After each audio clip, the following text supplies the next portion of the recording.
Hello students. पिछली class में हम पढ़ रहे थे मॉडल्स के बारे में। अभी इस क्लास में भी हम मॉडल्स का ही जारी रखेंगे, ठीक है।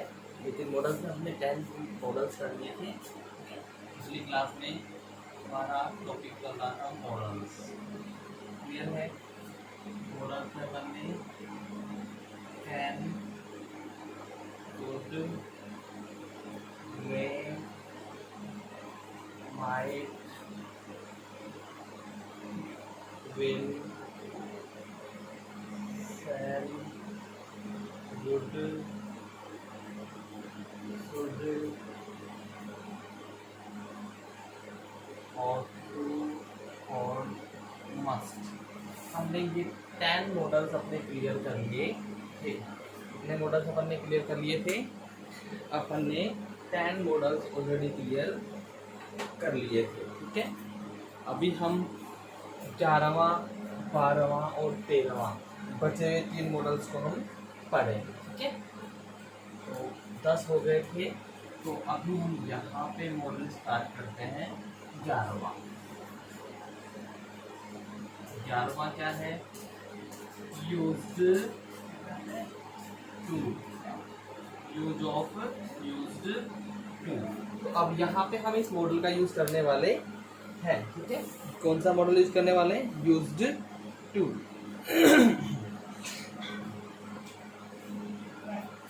तो पहला point, past habit, past habit और सिचुएशन। पास्ट हैबिट और सिचुएशंस के लिए हम यूज करते हैं used to. Used to is the modal which is used for past habits and situations. Past habit and situation, ठीक है। यानी कि भूतकाल की आदत या अवस्था, भूतकाल की आदत या अवस्था को एक्सप्रेस करने के लिए, एक्सप्रेस करने के लिए हम यूज्ड टू का यूज करते हैं। यहाँ देखेंगे आप, पास्ट की हैबिट और सिचुएशंस को शो करने के लिए हम यूज्ड टू का यूज करते हैं। क्लियर है स्टूडेंट्स? इसमें कोई doubt?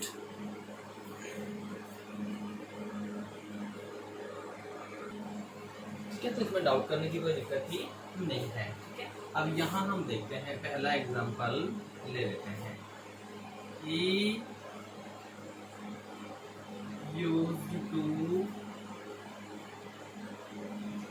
Walk in the evening या मॉर्निंग, जो भी हम लिखना चाहें हम अपने हिसाब से यहाँ पे लिख सकते हैं। इन द मॉर्निंग, क्लियर है। और लिख लेते हैं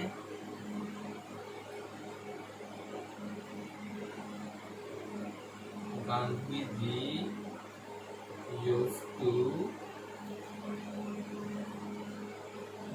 spend in the afternoon,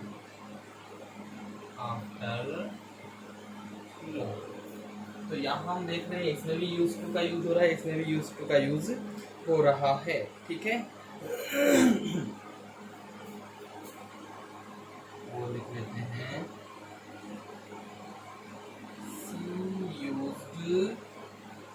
she used to play Ludo before her marriage। वह अपनी शादी से पहले लूडो खेला करती थी, क्लियर है। तो यहाँ ये क्या कह रहा है? He used to walk in the morning, कि वह सुबह सुबह क्या किया करता था? मॉर्निंग में मतलब वॉक किया करता था, सुबह सुबह वो चहलकदमी किया करता था, ठीक है। गांधी जी दोपहर में चरखा चलाया करते थे। गांधी जी क्या करते थे?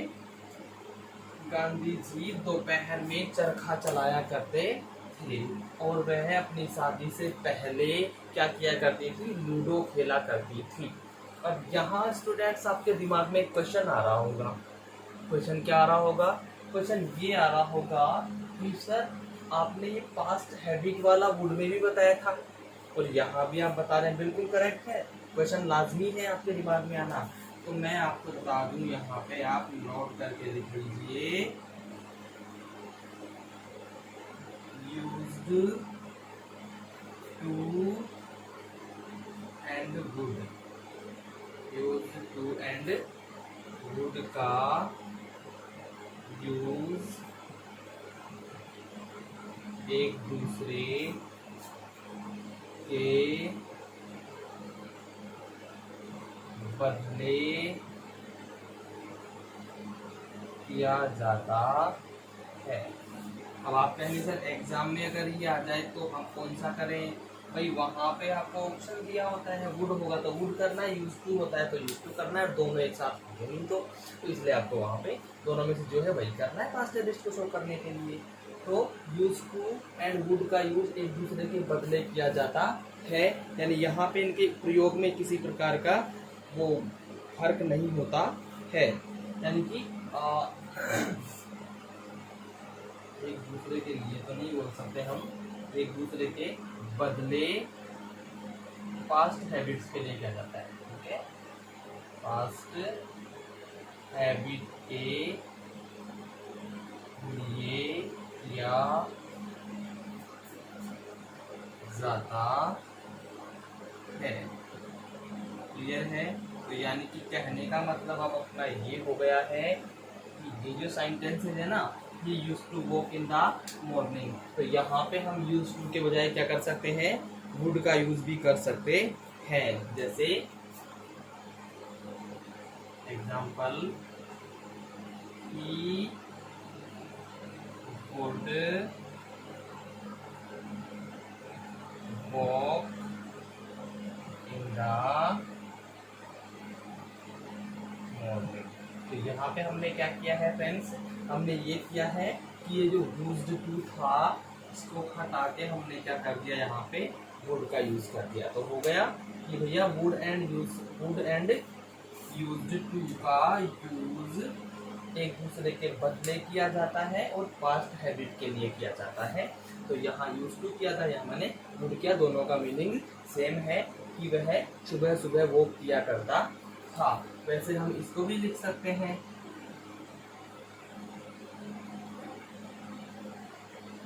Gandhi ji would spin in the afternoon. तो यहाँ पे भी बात वही है, भी हमने जो करी है लिखने की, जहाँ तक बात है यहाँ यूज टू था, यहाँ हमने वुड कर दिया है। क्लियर है? तो दोनों ही जगह पे पास्ट हैबिट का पता चल रहा है, इसलिए यूज टू का यूज भी हो सकता है और वुड का यूज भी हो सकता है। क्लियर है स्टूडेंट्स? तो ये हुआ इसका पहला पॉइंट। अब दूसरा पॉइंट लेते हैं अब इसका, ठीक है, इसे आप नोट कर सकते हैं। हम इसका दूसरा पॉइंट लिखते हैं,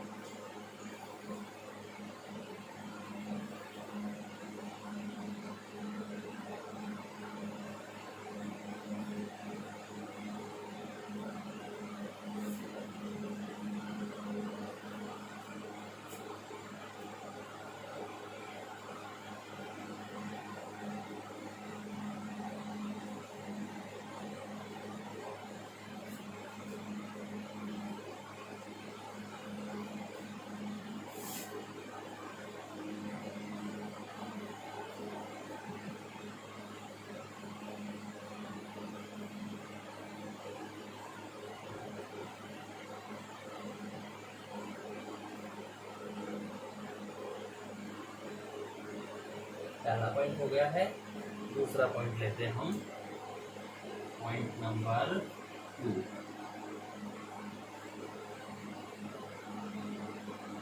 डिसकंटिन्यूड हैबिट्स, ऐसी हैबिट जो कंटिन्यू नहीं है, पहले हम किया करते थे लेकिन अब उनको क्या कर दिया गया है, हमने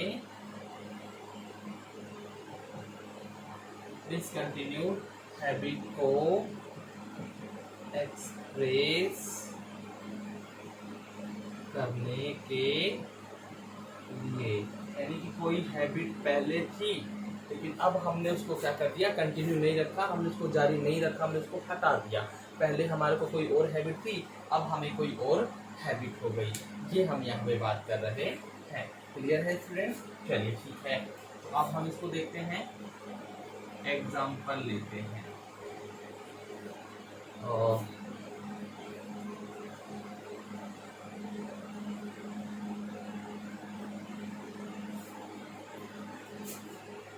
I used to smoke cigarettes। ठीक है, अब यहाँ पे क्या कह रहा है, आई यूज टू स्मोक सिगरेट्स, मैं सिगरेट पिया करता था, बट या फिर now I smoke pipe. Now I smoke pipe, ये क्या कह रहा है कि पहले मैं सिगरेट पिया करता था, अब मैं पाइप पीता हूँ। पाइप होता है शायद वो एक ऐसे मुड़ा सा होता है, आगे से लंबा सा एक पाइप की तरह होता है। जैसे पुरानी मूवीज देखी हो, राजकुमार की मूवी है कोई, तो राजकुमार की मूवीज में हम देखते होंगे, वो मुड़ा हुआ सा एक पाइप होता है बड़ा सा, शायद उसको ये पाइप कहते हैं। ठीक है, तो वो बोल रहा है कि पहले मैं सिगरेट पिया करता था, अब मैं स्मोकिंग में क्या करता हूँ, पाइप का यूज करता हूँ। ठीक है, तो यहाँ पे मतलब ये थी उसकी आदत, लेकिन अब ये कंटिन्यू नहीं रही, अब ये दूसरी आदत पड़ गई उसको, ये आदत इसकी क्या हो गई है, डिसकंटिन्यू हो गई है। क्लियर है?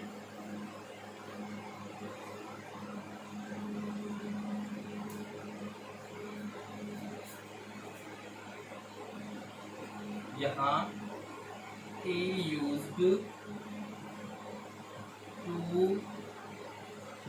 drink beer, now he drinks wine। यहाँ क्या कह रहा है, he used to drink beer, वह बियर पिया करता था, अब वह दारू पीता है, शराब पीता है। पहले बियर पिया करता था, अब वो शराब पीने लग गया। तो यहाँ पे बियर की लत क्या हो गई, बियर की आदत थी वो डिसकंटिन्यू हो गई, और ये दूसरी आदत उसको लग गई। पहले बियर पिया करता था, अब वो शराब पीने लग गया। क्लियर है कि नहीं है? चलो ठीक है।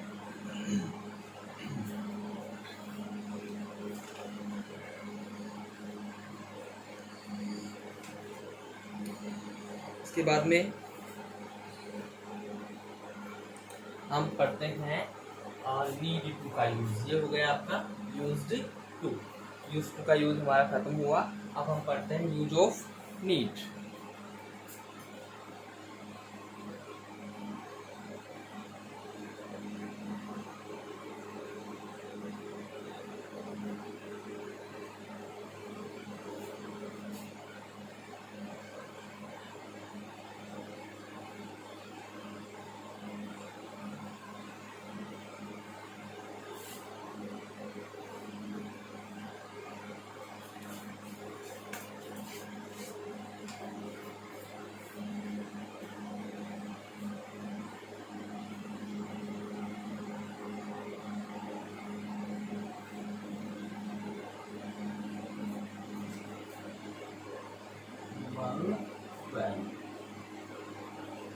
यूज ऑफ क्लियर है? इसका यूज सबसे पहले जरूरत पड़ने या आवश्यकता होने के लिए, इसके लिए यूज किया जाता है आवश्यकता होना या पढ़ना, की आवश्यकता होना या पढ़ना, या तो यानी कि रिक्वायर, या तो क्या रिक्वायर, या तो क्या होगा रिक्वायर, या फिर क्या होगा to have to be necessary.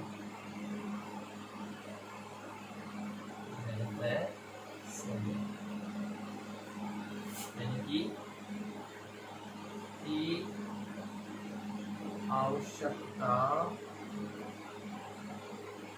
होना या जरूरत पड़ना, जरूरत पढ़ना।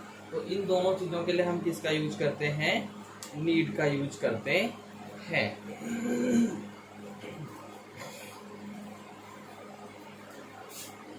के अर्थ में,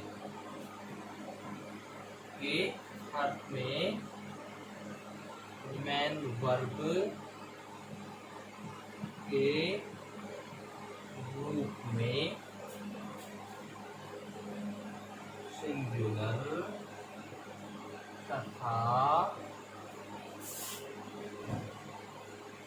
प्लूरल दोनों रूपों में, दोनों रूपों में, यानी कि रिक्वायर्ड, जब यहाँ पे आवश्यकता पड़े या जरूरत पड़े, इसका अर्थ तो क्या निकलेगा, अर्थ निकलेगा आवश्यकता होना या जरूरत पड़ना। और आवश्यकता होना या जरूरत पड़ना के केस में वो मैन वर्ब के रूप में नीड का यूज होता है। अब वो सिंगुलर भी हो सकती है और प्लूरल भी हो सकती है, दोनों ही रूपों में हो सकती है। क्लियर है कि नहीं? चलिए एग्जाम्पल लेते हैं। Example first, he needs my help। ठीक है, एक तो ये हो गया। मैं दूसरा और लिख देता हूँ, they need my help। तो यहाँ पे दो सेंटेंसेस मैंने लिखे, दोनों लगभग एक जैसे दिख रहे हैं आपको, लेकिन दोनों अलग अलग हैं। ठीक है, अलग अलग कैसे हैं अब मैं आपको ये बताता हूँ। कि जैसे देखिए यहाँ पे ये है ना, तो ये क्या है, नीड का यूज सिंगुलर वर्ब के रूप में हो रहा है। यहाँ पे नीड का यूज प्लूरल वर्ब है। क्यों? क्योंकि यहाँ पे सिंगुलर सब्जेक्ट है और यहाँ पे प्लूरल सब्जेक्ट है। तो ये according to subject singular verb और प्लूरल वर्ब के रूप में यूज होती है क्या, नीड। लेकिन इसका मतलब क्या निकलता है, आवश्यकता होना है, जरूरत होना। ही नीड्स माई हेल्प, उसे मेरी सहायता की जरूरत है, उसे मेरी सहायता की जरूरत है। क्या है, जरूरत है। दे नीड माई हेल्प, उनको मेरी सहायता की आवश्यकता है या उनको मेरी सहायता चाहिए, उनको मेरी सहायता की जरूरत है। वही बात है यहाँ पे भी, उनको मेरी सहायता की जरूरत है। क्लियर है कि नहीं है? चलिए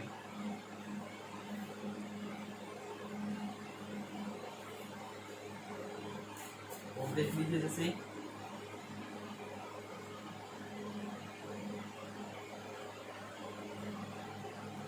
they need to do their homework, उन्हें अपना गृह कार्य करने की आवश्यकता है। तो अब यहाँ पे भी ये क्या है, प्लूरल वर्ब है। क्यों? क्योंकि यहाँ पे ये क्या है, प्लूरल सब्जेक्ट है। क्लियर है स्टूडेंट? तो इसका मतलब समझ में आया कि इस सेंटेंस में मतलब क्या निकलेगा, आवश्यकता होना या जरूरत होना। नीड का मतलब निकलेगा आवश्यकता होना या जरूरत होना, लेकिन वो मैन वर्ब के रूप में यूज होगी। अब वो सिंगुलर भी हो सकती है, प्लूरल भी हो सकती है। सब्जेक्ट सिंगुलर है तो वो सिंगुलर वर्ब होगी, और सब्जेक्ट अगर आपका प्लूरल है तो प्लूरल वर्ब होगी। क्लियर है स्टूडेंट्स? चलिए ठीक है, तो ये हुआ इसका पहला पॉइंट। ये नीड का कौन सा पॉइंट हुआ, पहला पॉइंट। अब हम इसके सेकेंड पॉइंट की तरफ बढ़ते हैं। ठीक है, लेकिन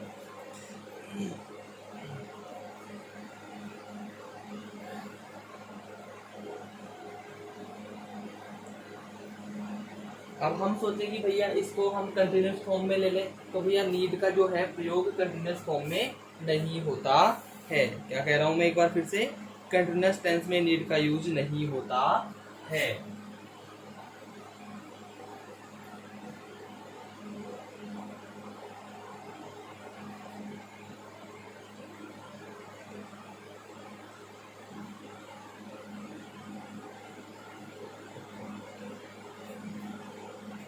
मैंने क्या कहा, नॉट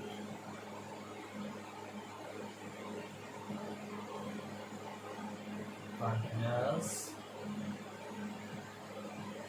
टेंस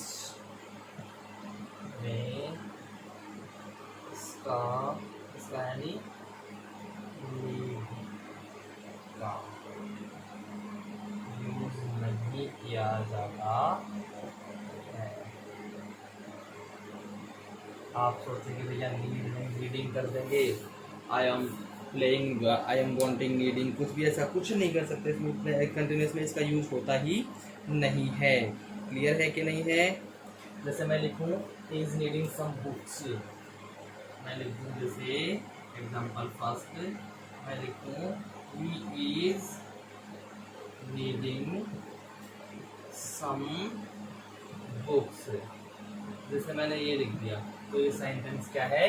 गलत है, क्योंकि यहाँ पे क्या है, ये कंटीन्यूअस फॉर्म है, कंटीन्यूअस फॉर्म आ ही नहीं सकती, इसलिए सेंटेंस क्या हो गया आपका? ये गलत हो गया। क्या हो गया? सेंटेंस गलत हो गया। ठीक है।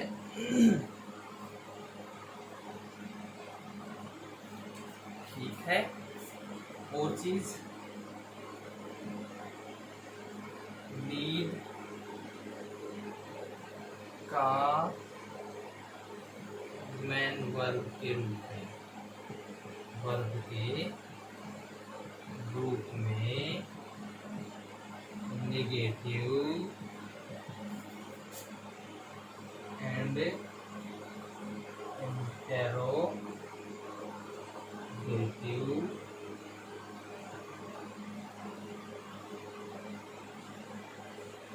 Sentence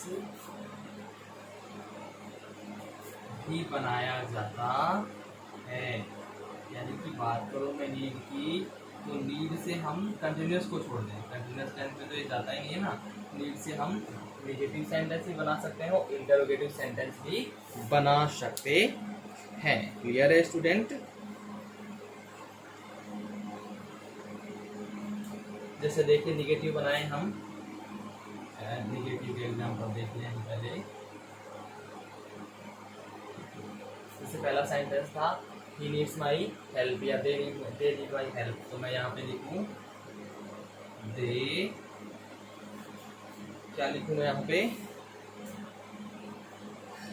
they do not need my help, they do not need my help, उन्हें मेरी जरूरत की आवश्यकता नहीं है, उन्हें मेरी जरूरत, मेरी सहायता की जरूरत नहीं है, या उन्हें मेरी सहायता नहीं चाहिए। ठीक है।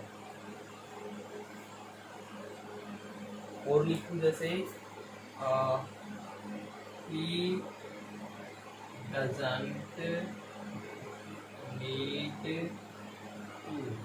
he does not need to do his homework, he does not need to do his homework। ये हो गया ये हो गया नेगेटिव। क्लियर है? अब जैसे मैं इन्हीं को इंटरोगेटिव बनाऊं तो इंटरोगेटिव भी बना देंगे। इंटरोगेटिव कैसे बनेगा इनका? इंटरोगेटिव, देखिए एग्जाम्पल, जैसे ये मैं मान लूं तो do they not need my help, क्या उन्हें मेरी सहायता की जरूरत नहीं है, क्या उन्हें मेरी सहायता की जरूरत नहीं है। क्लियर है? इसको मैं लिखूं तो ये कैसे लिखा जाएगा?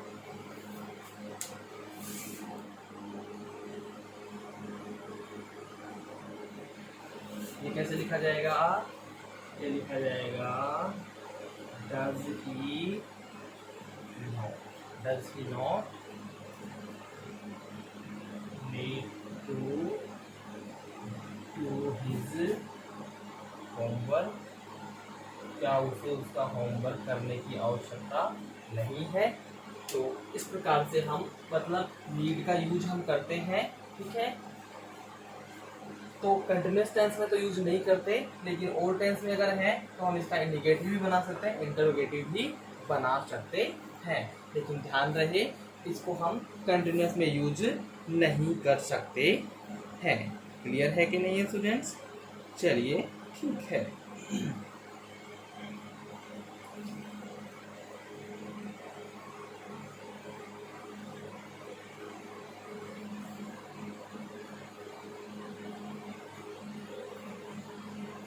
क्लियर हो गया? अब एक चीज और बतानी है इसके बारे में कि इसके साथ टू का यूज भी होता है। इसका यूज होता है इंफिनिटिव टू।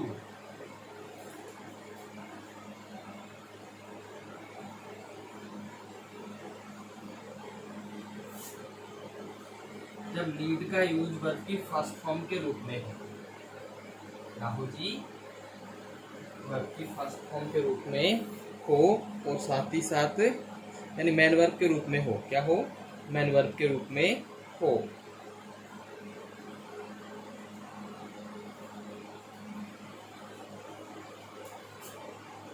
यदि नीड का यूज सभी में मैन वर्ब के हिसाब से होता है, तो यहाँ पे भी वही है, मैन वर्ब के रूप में हो तो आवश्यकता अनुसार infinitive with to, infinitive with two यानी कि टू प्लस वर्ब की फर्स्ट फॉर्म का यूज किया जाता है। यानी किस प्रकार से होगा, need plus to plus verb की फर्स्ट फॉर्म, इस प्रकार से यूज किया जाता है। लेकिन अगर टू लग गया तो यहाँ हमेशा वर्ब की फर्स्ट फॉर्म ही आएगी, और कोई फॉर्म यूज करते हैं तो वो गलत माना जाएगा। ठीक है, जैसे देखिए एग्जाम्पल लिखता हूँ मैं यहाँ पे, I need to go there, मुझे वहां जाने की आवश्यकता है। आई नीड गो देयर लिखता हूँ तो सेंटेंस क्या हो जाएगा अपना, गलत हो जाएगा। तो यहाँ पे क्या होगा, I need to go there, I need to go there. ठीक है, और लिखूँ मैं, he needs to attend the class, उसे क्लास अटेंड करने की जरूरत है, यानी उसे क्लास में उपस्थित होने की आवश्यकता है या जरूरत है। तो यहाँ पे हम दोनों सेंटेंस में देख रहे हैं need plus to plus verb की फर्स्ट फॉर्म, यहाँ पे भी need plus to plus verb की फर्स्ट फॉर्म। क्लियर है, तो ये एक फॉर्मेट इसका होता है जहाँ आवश्यकता अनुसार नीड के साथ में टू का यूज किया जाता है और फिर वर्ब की फर्स्ट फॉर्म का यूज किया जाता है। क्लियर है, चलिए ठीक है।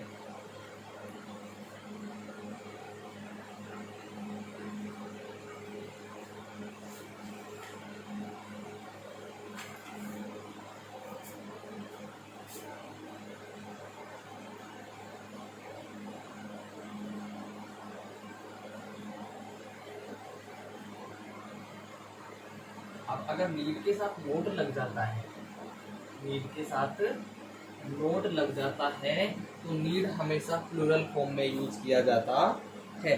ठीक है,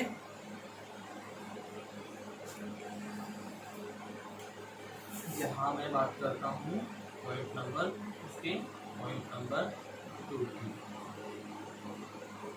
नीड नोट या ऐसे भी आ सकता है नीडंट, नीड नोट या नीडंट। ठीक है, का प्रयोग मार्जिनल ऑक्सिलरीज, मार्जिनल ऑक्सिलरीज में निगेटिविटी को दर्शाने के लिए किया जाता है। ठीक है, और ऑक्सिलरी वर्ब के रूप में नेगेटिव आइडिया, जो मतलब नकारात्मक विचार होता है उसको एक्सप्रेस करने के लिए, वो एक्सप्रेस करने के लिए हमेशा प्लूरल फॉर्म में होता है। इसमें होता है प्लूरल फॉर्म में ही यूज होता है, यानी नीड का यूज वहां पे हमेशा प्लूरल फॉर्म में रहेगा जब इसके साथ में टू लग रहा होता है। ठीक है, जैसे मैं यहाँ पे लिखूं I need no go there. ठीक है, आई नीड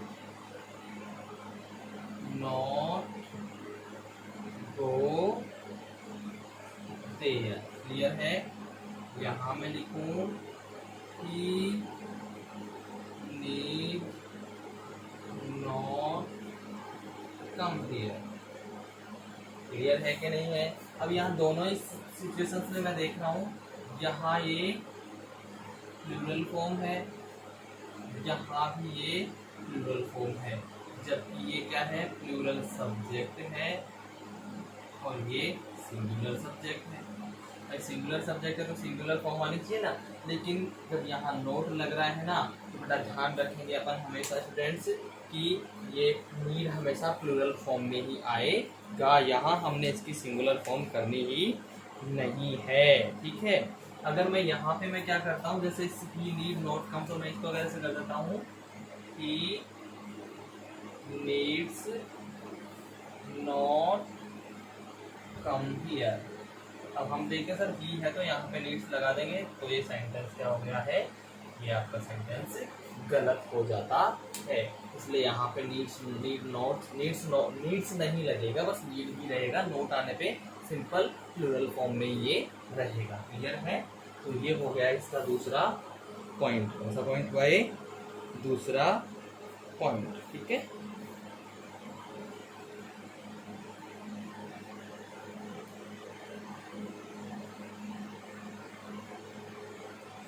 एक तो ये बात हो गई, और जो मतलब ये नोट आ गया ना, नॉट नीड प्लस नॉट के बाद टू प्लस वर्ब की first form, to plus verb की फर्स्ट फॉर्म का यूज नहीं होता है, नहीं होता है। जैसे मैं इसको लिखूं I need not to go there, to go there, तो ये सेंटेंस हो गया मेरा गलत। सेंटेंस क्या हो जाता है, गलत हो जाता है। क्लियर है। तो ये हो गए इसके दो पॉइंट्स कंप्लीट। अभी हम यहाँ पे इसका तीसरा पॉइंट क्लियर करते हैं। ठीक है स्टूडेंट्स, तीसरे पॉइंट की तरफ अब हम बढ़ते हैं।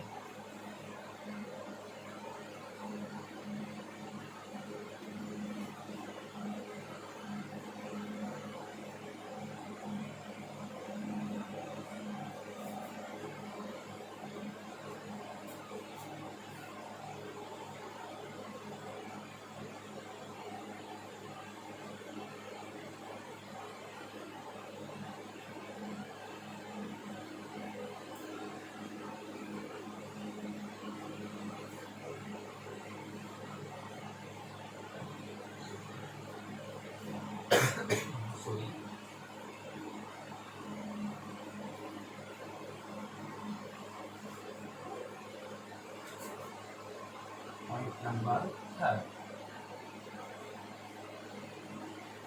का यूज, मार्जिनल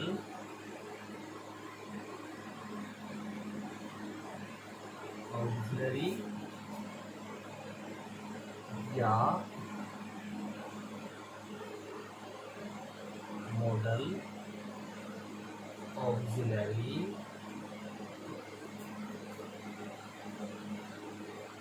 वर्ब के रूप में इंटेरोगेटिव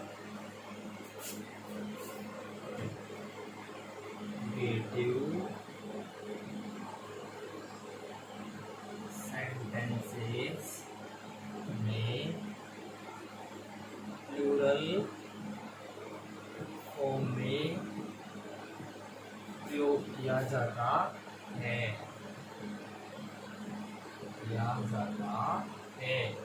देखिए हमने पिछले पॉइंट में ये देखा कि अगर निगेटिव है, नोट है, तो भी वो प्लूरल फॉर्म में यूज होगा, और इंटरोगेटिव बना रहे हैं तो भी नीड का यूज प्लूरल फॉर्म में ही होगा। इसलिए ध्यान रखेंगे सिंगुलर फॉर्म में कब होता है सिंगुलर के साथ में, जब वो ना तो निगेटिव हो ना ही इंटरोगेटिव यानी असर्टिव फॉर्म में हो।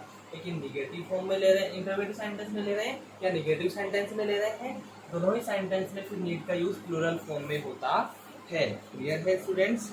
देखिए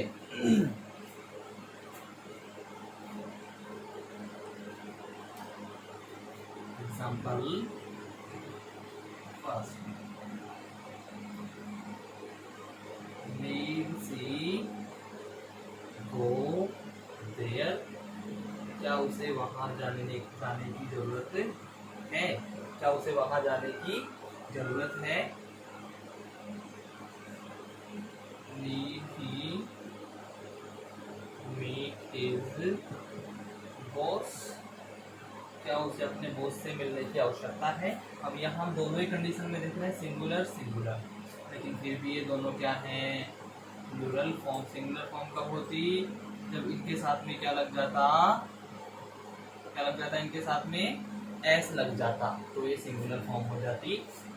यहाँ पे P F is equal to plural form, ठीक है, और S F is equal to singular form, यानी कि पी एफ का मतलब है प्लूरल फॉर्म, एस एफ का मतलब है सिंगुलर फॉर्म। क्लियर है?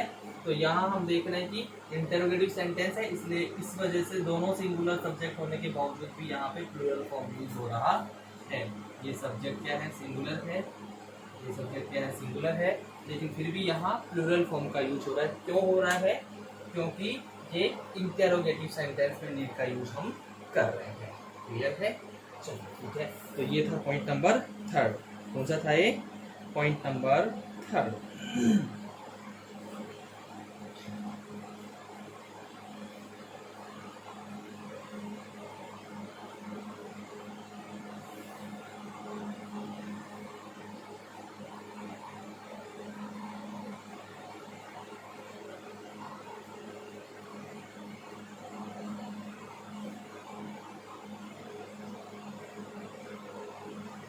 क्लियर है? 3 पॉइंट इसके हो गए हैं। अब हम पढ़ते हैं यूज ऑफ देयर। किसका यूज पढ़ेंगे? अब हम देयर का पढ़ेंगे। पॉइंट नंबर 13 है।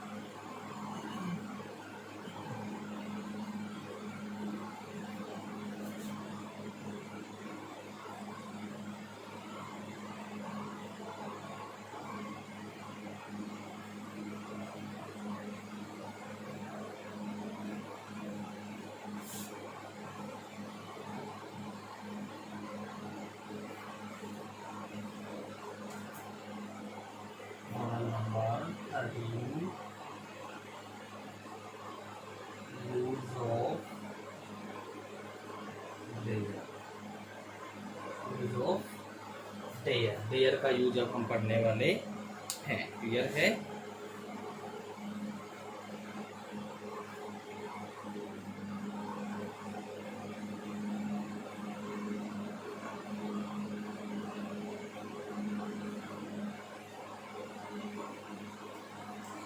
मतलब टू बी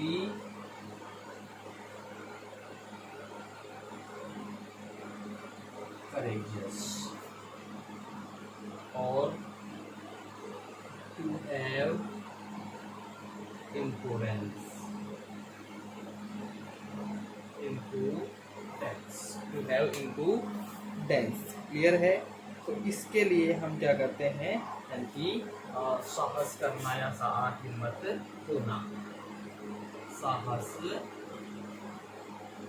करना या हिम्मत होना, या तो साहस करने का या हिम्मत होने का जो है वो भाव इसमें छिपा होता है। डेयर का मतलब क्या होता है? साहस होता है ना, तो इसलिए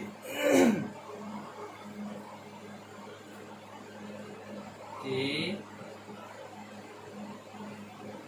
अर्थ में मेन वर्ब के रूप में सिंगुलर या plural form, singular and plural form, singular and दोनों ही फॉर्म में यूज होता है इसका, तो सिंगुलर एंड प्लूरल फॉर्म में किया जाता है। यानी कि जैसे उसमें नीड में क्या था, नीड में आवश्यकता की बात हो रही थी, जरूरत की बात हो रही थी, कंडीशन सेम ही थी, मैन वर्ब के रूप में सिंगुलर या प्लूरल फॉर्म में यूज किया जाता था, किया जाता है। क्लियर है कि नहीं है? चलिए अब हम एग्जाम्पल इसके लेते हैं। क्या मैंने कहा, करेजियस होना या इम्पोर्टेंस होना, इसके लिए डेयर का यूज किया जाता है।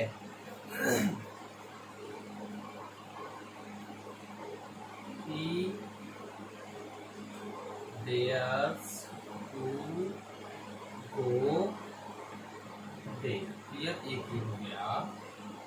एक I dare to oppose my father। यहाँ हम देख रहे हैं कि एक तो ये रहा, एक ये रहा, जहाँ पे ये सिंगुलर फॉर्म में है, यहाँ पे ये प्लूरल फॉर्म में है। क्यों? सिंगुलर सब्जेक्ट है, ये प्लूरल सब्जेक्ट है। जब सब्जेक्ट के हिसाब से चेंज हो रहा है, सिंगुलर सब्जेक्ट तो सिंगुलर फॉर्म, प्लूरल सब्जेक्ट है तो प्लूरल फॉर्म में यूज हो रहा है। क्लियर है? तो लिख सकते हैं हम यहाँ पे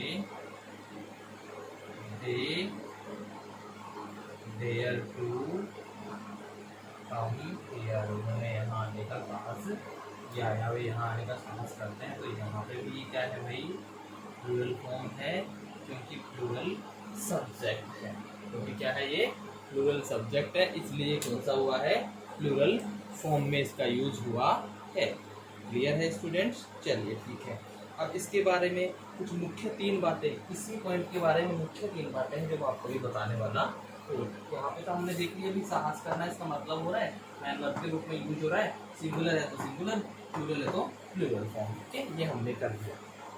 क्लियर?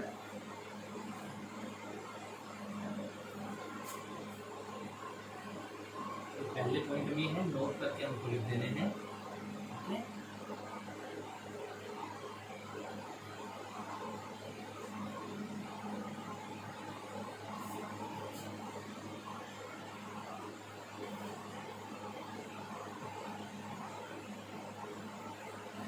पास्ट टेंस में हम इसका यूज कर रहे हैं तो पास्ट पार्टिसिपल के रूप में यूज किया जाता है।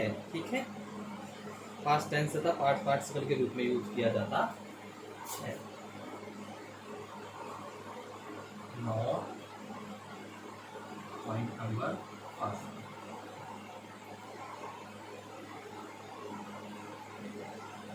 पास्ट टेंस तथा पास्ट पार्टिसिपल, पास्ट पार्टिसिपल के रूप में प्रयोग किया जाता है। यानी कि वो तो जो मैन वर्ब मैंने बताया ही, उसके साथ में मैन वर्ब में जब यूज हो तो पास्ट टेंस तथा पास्ट पार्टिसिपल के रूप में यूज किया जाता है, मैन वर्ब के रूप में। आगे मैन वर्ब के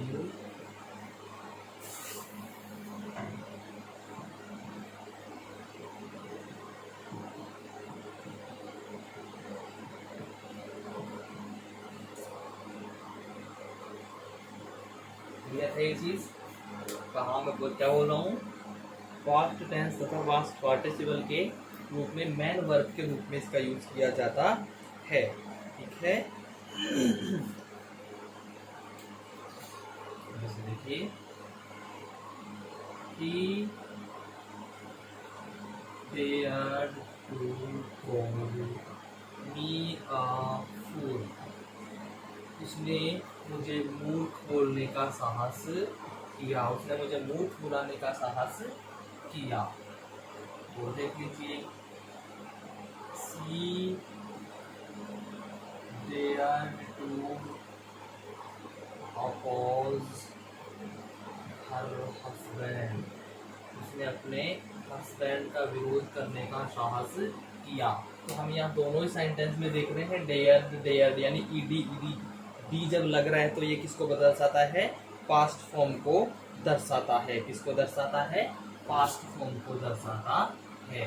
तो यहाँ दोनों में क्या है, पास्ट टेंस का यूज किया जा रहा है। क्लियर है, क्या है, दोनों में पास्ट टेंस का यूज किया जा रहा है, पास्ट टेंस। क्लियर है, तो एक पॉइंट तो इसका पास्ट टेंस और पास्ट पार्टिसिपल रूप में क्लियर हो जाता है। ठीक है, इसका मतलब अगर चुनौती देना या ललकारना, ठीक है,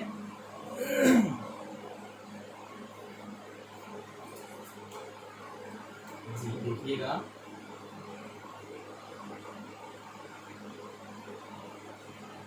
डेयर का अर्थ क्या हो, चुनौती देना या ललकारना। क्लियर है, अगर इसका अर्थ क्या निकल रहा हो, चुनौती देना या ललकारना, इसका मतलब निकल रहा हो यानी चैलेंज कर रहा हो। ठीक है, तो डेयर के जस्ट बाद ऑब्जेक्ट और ऑब्जेक्ट के बाद में टू, ऑब्जेक्ट के बाद में टू, यानी कि कैसे आएगा, फिर यहाँ पे फॉर्मूला क्या बनेगा, dare plus object, dare plus object plus to plus verb की फर्स्ट फॉर्म। हम इस फॉर्मूला को फॉलो करेंगे। ऐसा फॉर्मूला फॉलो होगा जो मैंने आपके सामने बोर्ड पे लिखा है, dare plus object plus to plus verb की फर्स्ट फॉर्म कब होगा, जब इसका मतलब क्या निकल रहा हो, चैलेंज। इसका मतलब क्या निकल रहा हो भैया, चैलेंज। जब इसका मतलब निकल रहा हो, तो जब चैलेंज मतलब निकलने के अर्थ में हम यूज करेंगे तो ये क्या यूज होगा, dare plus object plus verb plus to plus verb की फर्स्ट फॉर्म। इस प्रकार से इसका यूज किया जाएगा। क्लियर है,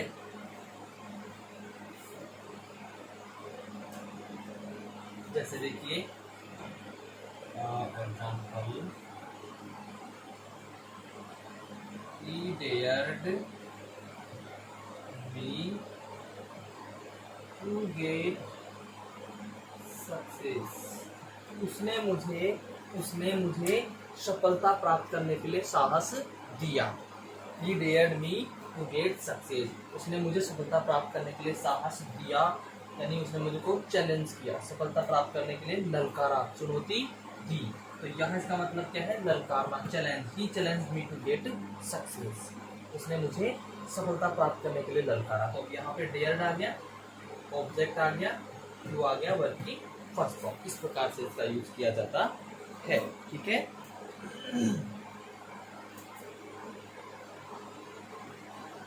I dared him to win the match. मैंने उसको मैच जीतने की चुनौती दी। मैंने उसको क्या दी, मैच जीतने की चुनौती दी। तो यहाँ पे भी dare plus him object plus to plus verb की फर्स्ट फॉर्म दे। ये फॉर्म क्लियर है। अब इसका निगेटिव और इंटरोगेटिव फॉर्म भी बनाया जा सकता है। क्या बनाया जाता है, निगेटिव और इंटरोगेटिव फॉर्म भी बनाया जाता है।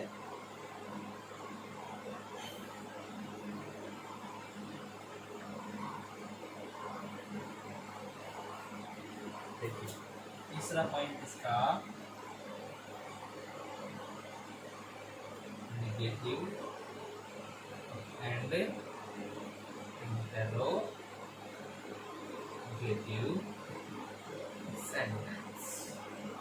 जब सेंटेंस इंटरोगेटिव बनाए जा रहे हो या निगेटिव बनाए जा रहे हो तो उस वक्त हमें क्या करना है, ये चीज यहाँ पे आपको मैं बताने जा रहा हूँ। क्लियर है स्टूडेंट्स। चलिए, तो ये लिखिए,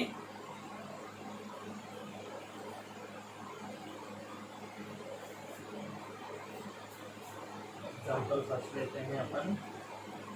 ही does not, he does not dare, he doesn't dare to go there. उसने वहां जाने का साहस नहीं किया, या वह वहां जाने का साहस नहीं करता है। फिर I don't dare, I don't dare to oppose my father, I don't dare to oppose my father। Clear है? तो यहाँ पे ये कौन से हो गए? ये निगेटिव हो गए। कौन से हो गए? ये निगेटिव हो गए। अब एक हम इंटेरोगेटिव कर लेते हैं। ठीक है, डिड दे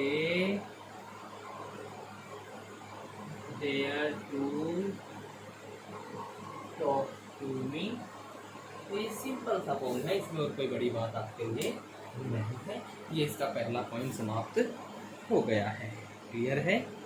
चलिए ठीक है, इसको मैं रब कर देता हूँ।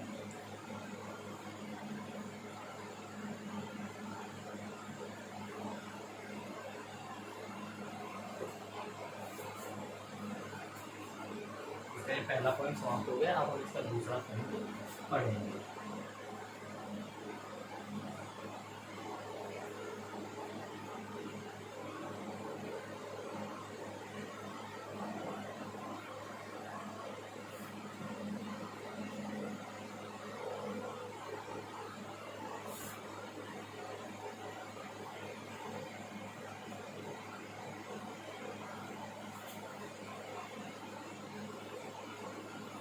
जो दूसरा पॉइंट है वो सेम टू सेम नीड वाले पॉइंट के समान ही है। नीड में और इसके अंतर में, इसमें हम कोई ज़्यादा अंतर नहीं कर सकते हैं। पॉइंट नंबर 2 जो नीड में था वही यहाँ डेयर में भी है। क्लियर है?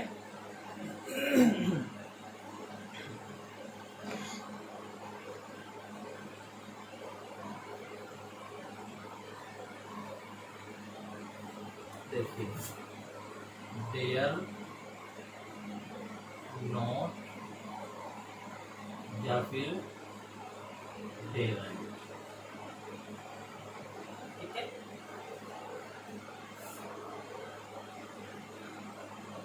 या डेयर। क्लियर है? का प्रयोग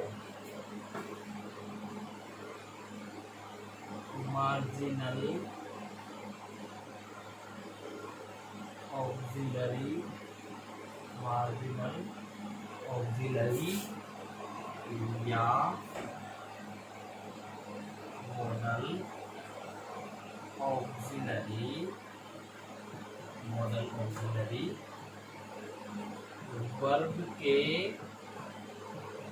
रूप में, वर्ग के रूप में नेगेटिव तथा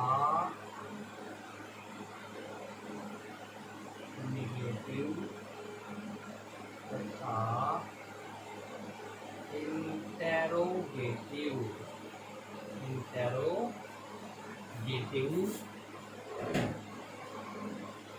सेंटेंसेस में प्लूरल फॉर्म में होता है।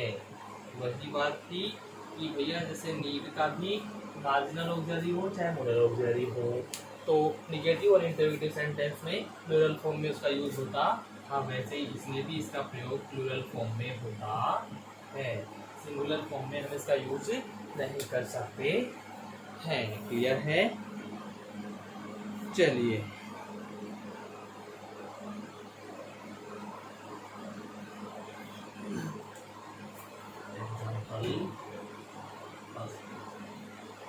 I dare not to go there। Sentence है जो पहले भी मैंने लिया है, I dare not to go there, ठीक है कि नहीं है?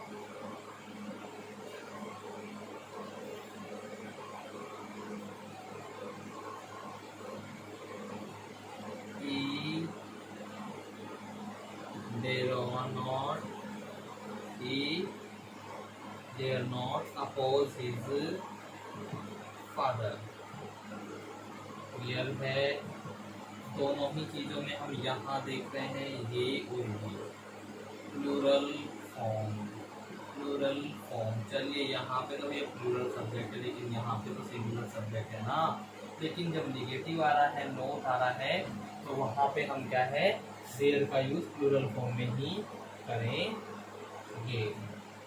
नेगेटिव सेंटेंसेस है, ऐसे सेंटेंसेस है नेगेटिव है, इसलिए हम इसको यूज प्लूरल फॉर्म में ही करेंगे। क्लियर है कि नहीं है? चलिए ठीक है। इसके बाद में जैसे इंटेरोगेटिव में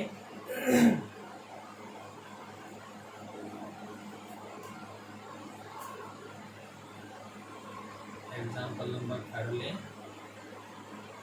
there she oppose her father, भैया वो अपने पिताजी का अपोज करने का साहस करती है। एक तो यहाँ ये हो गया, एक और मैं इसका सेंटेंस यहाँ ये इंटरोगेटिव हुआ कि नहीं हुआ? इंटरोगेटिव है ना। चलिए,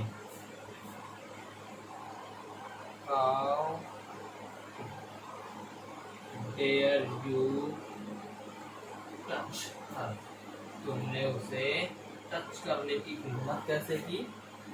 तुमने उसे टच करने की हिम्मत कैसे की? तो दोनों ही कंडीशन में सेंटेंसेस कौन से हैं? इंटेरोगेटिव सेंटेंसेस हैं।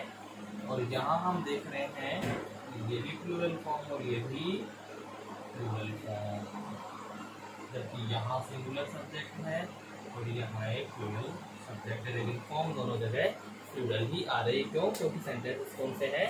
इंटेरोगेटिव। क्लियर है फ्रेंड्स? तो इस प्रकार से हमारा ये मॉडल टॉपिक कंप्लीट होता है। ठीक है, आशा करता हूँ कंप्लीटली ये जो मॉडल है आपको पूरी तरह समझ में आए होंगे। फिर भी अगर आपको किसी प्रकार से कोई भी इसमें प्रॉब्लम होती है, कमेंट बॉक्स से आप डाल सकते हैं, आपको वहाँ से समाधान पूर्णतः दिया जाएगा। Thank you very much.